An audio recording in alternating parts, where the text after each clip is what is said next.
ओम नमो नारायणाय।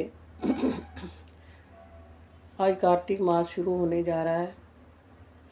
दीपदान का बहुत महत्व है और साथ में कार्तिक महात्म सुनना भी बहुत शुभकारी है कि जो भी कार्तिक मास का महत्व सुनता और सुनाता है वह सब पापों से छूटकर वैकुंठ धाम में प्राप्त होता है।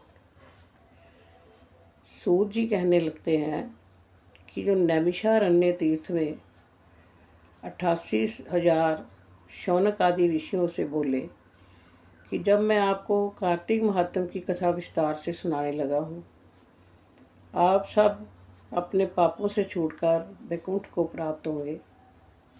सूत जी कहने लगे, श्री कृष्ण जी से आज्ञा लेकर देव ऋषि नारद जी चले गए।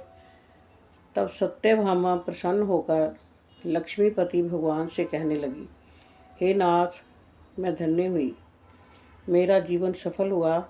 मेरे जन्मदाता भी धन्य हैं जिन्होंने मुझ जैसी त्रिलोक सुंदरी को जन्म दिया।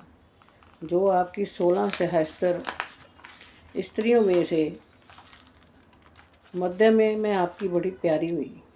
मैंने कल्प वृक्ष आदि पुरुष आपके साथ नारद जी को विधि पूर्वक दान में दे दिया, परंतु वही कल्प वृक्ष मेरे घर लहराया करता है, जिस बात को मृत्यु लोक में कोई भी स्त्री नहीं जानती।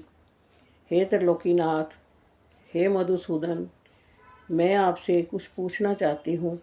जो आप मुझे प्रिय कहने की इच्छा रखते हैं तो आप मुझे विस्तार पूर्वक कार्तिक महात्म की कथा सुनाओ, जिसे सुनकर मैं अपना हित करूँ तथा जिसके करने से कल्प पर्यंत भी आप मुझसे विमुख ना हो जाए। सूत जी बोले, सत्यभामा जी के ऐसा वचनों को सुनकर हंसते हुए श्री कृष्ण जी सत्यभामा का हाथ पकड़कर तथा अपने सेवकों को वहीं रोककर विलास युक्त अपनी प्यारी को कल्प वृक्ष के नीचे ले गए और हंसकर कहने लगे, हे प्रिय, 16,000 रानियों में से मुझे तुम प्राणों के समान प्यारी हो। तुम्हारे लिए मैंने इंद्र से तथा देवताओं से विरोध किया था। हे कांते, जो बात तुमने पूछी है उस महाअद्भुत बातों को सुनो।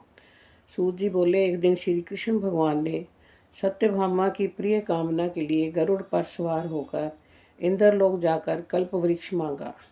तब इंद्र के मना करने पर गरुड़ का इंद्र से घोर युद्ध हुआ और गोलोक में गरुड़ जी ने गौओं से युद्ध किया। गरुड़ की चोंच की चोट से उनके नाक, कान और पूंछ कट कट कर गिर पड़े। उनके रुधिर से 3 वस्तु उत्पन्न हुई, कान से तम्बाकू, पूंछ से गोभी और खून से मेहंदी। इन तीनों के प्रयोग करने से मोक्ष प्राप्ति नहीं होती। तब गौ ने भी क्रोध में भरकर गरुड़ को मारा, जिससे उनके 3 पंख टूट कर गिर पड़े। उनके पहले पंख से नीलकंठ, दूसरे से मोर, तीसरे से चकवा चकवी उत्पन्न हुए। हे प्रिय, इनके दर्शन मात्र से भी शुभ फल की प्राप्ति होती है। हे प्रिय, जब मैं हर चीज़ दे सकता हूँ, तुम्हारा एक कार्य पूरा कर सकता हूँ, हर बात तुमसे कह सकता हूँ, तो क्या तुम्हारे प्रश्न का उत्तर ना दे दूँगा? हे प्रिय, जो बात तुम मेरे से पूछो उसका जवाब दूँगा। ये सुनकर सत्यभामा बोली, हे प्रभु, मैंने पिछले जन्म में कौन कौन से दान, व्रत व जप नहीं किए, मेरा कैसा स्वभाव था तथा मैं किसकी पुत्री थी, मुझे मृत्यु लोक में जन्म लेना पड़ा। ऐसे कौन से मैंने शुभ कर्म किए जिससे आपकी अर्धांगिनी हुई। अपने साथ गरुड़ पर सवार होकर मुझे इंद्र आदि देवताओं के स्थान में फिराते हो। तथा श्री कृष्ण बोले, हे प्रिय, तुम ध्यान लगाकर सुनो। जो तुमने पूर्व जन्म में शुभ कर्म किए हैं विस्तार पूर्वक कहता हूँ। तुम किसकी पुत्री हो? कहता हूँ, पूर्व समय में सतयुग के अंत में मायापुरी में अत्रि गोत्र में एक देव शर्मा नाम का ब्राह्मण वेद वेदांत का जानने वाला रहता था। वह रोज अतिथियों की सेवा, हवन और सूर्य भगवान की पूजा किया करता था। उसका तेज सूर्य के समान तेजस्वी था। उसके वृद्धावस्था में गुणवती नाम की कन्या हुई। उसका विवाह उस पुत्रहीन ब्राह्मण ने चंद्र नाम के अपने शिष्य के साथ कर दिया। चंद्र को अपने पुत्र के समान मानता तथा चंद्र भी उसे अपने पिता के समान मानता था।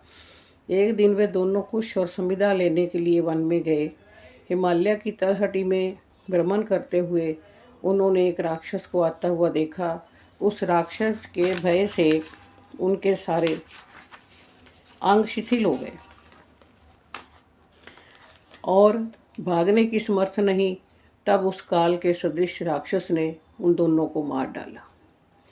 उनके धर्मात्मा होने के कारण मेरे पार्षद उनको मेरे पास वैकुंठ में ले आए, क्योंकि उन्होंने आजीवन सूर्य भगवान की पूजा की थी। उस कर्म से मैं दोनों पर अति प्रसन्न हुआ।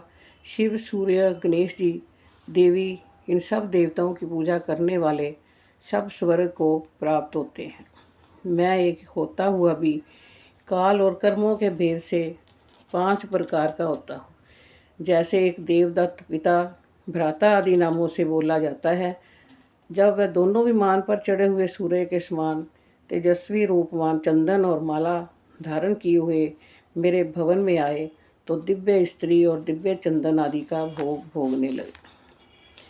ये कार्तिक मास के पहले अध्याय की कथा है, जो हम पूरा महीना सुनाएंगे। सुनने वाले को भी मोक्ष प्राप्ति होगी, सुनाने वाले को भी मोक्ष प्राप्ति होगी। आप कार्तिक स्नान करें, दीप दान करें और भगवान का नाम जपें। ओम शांति शांति शांति ही ओम।